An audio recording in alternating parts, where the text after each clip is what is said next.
Hi second graders, it's Mrs. Burke here with a math video lesson for you. Today's lesson is going to be a review from a few months ago of some place value concepts. So what I would like for you to have to get started is I want you to create your own place value mat.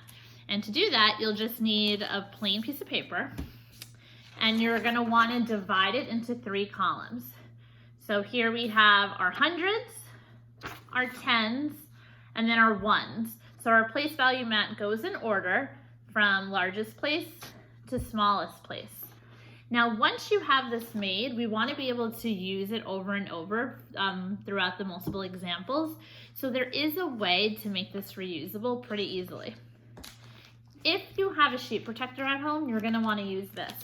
You easily just slide it in, and once it's protected, you're able to erase with it. If you don't have a sheet protector, there is another thing that you probably do have in your house. A gallon-sized Ziploc bag. This will work just the same. You just take it, slip it into your Ziploc bag, and you just made yourself a dry erase board. Okay? If you do have already a dry erase board, you could also use that. But you want to make yourself a mat that you'll be able to use over and over again without having to recreate. So again, this is what your place value mat looks like. So while we do these next few exercises, it'll be really helpful if you have one of those. Okay, so today we're going to be finding the value of numbers. And when we find the value of a number, we're taking 2 things. We're taking a digit, which is a number 0 through 9, and we're thinking about the place the digit is in. And I show this really to my 3rd and 4th and 5th graders, but you guys have been doing so well, I'm going to show you this also. I always say a digit and a place come together to make a V. They have a value.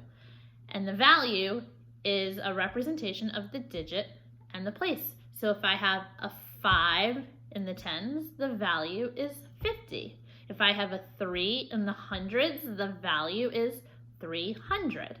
Okay, so today we're going to practice finding value, but we're going to use our place value mat.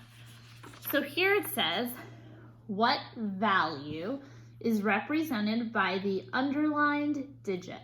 So I want to take this number here, 672, and I want to place it inside my place value mat. And I'm only allowed to place 1 digit in each place value. So I have the number 672. I have the digits 6, 7, and 2. And now it underlined the 7. So this is where I'm going to focus my attention. I have a 7 in the tens place. So I have 7 tens, which gives me a value of 70.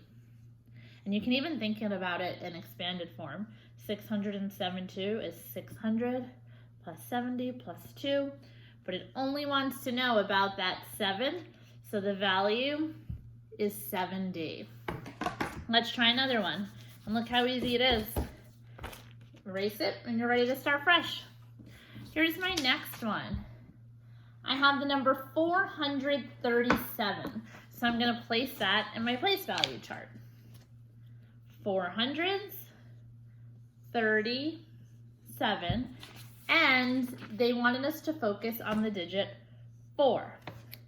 So I have a 4 in the hundreds place. So the value of 4 hundreds would be 400. And that would be my value. Let's try another one. Erase my board.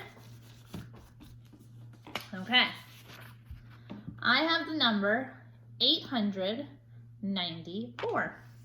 I'm gonna spread that out on my mat. Ready? 894. And it wanted to know the value of the 4. So if I have a 4 in the ones place, I have 4 ones, and 4 ones equals 4. That's my value. All right, you're going to try this last one on your own. So I'll show you the number, and I want you to tell me the value of the underlying digit. So take a minute to place it in your chart.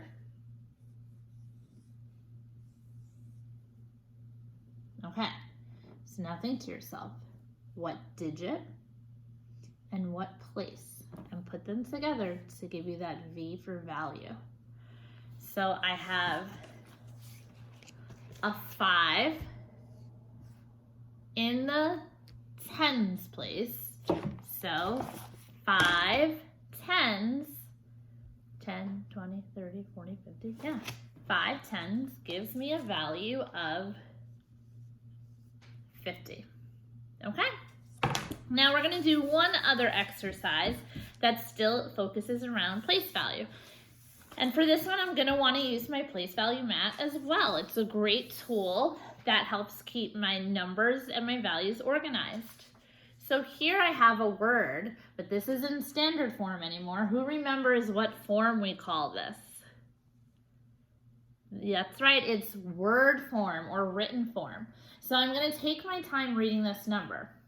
It says I have 7 hundreds, 2 tens, and 5 ones. So I'm gonna place each of those digits in my place value mat. So again, it said 7 hundreds. Now I have my tens, 2 tens, and 5 ones. And now I can tell what number that is by simply reading it. 725. All right, so that would be my number. Let's try another one. For this one, I have 4 hundreds, 1 10, and 9 ones. All right, let me try it. I have 4 in my hundreds, 1 in my tens, here's my tens, 1, and then 9 ones. 9. So what number is this? Great job, 419. All right, try this one on your own. 3 hundreds, 5 tens, and 2 ones. Use that place value mat.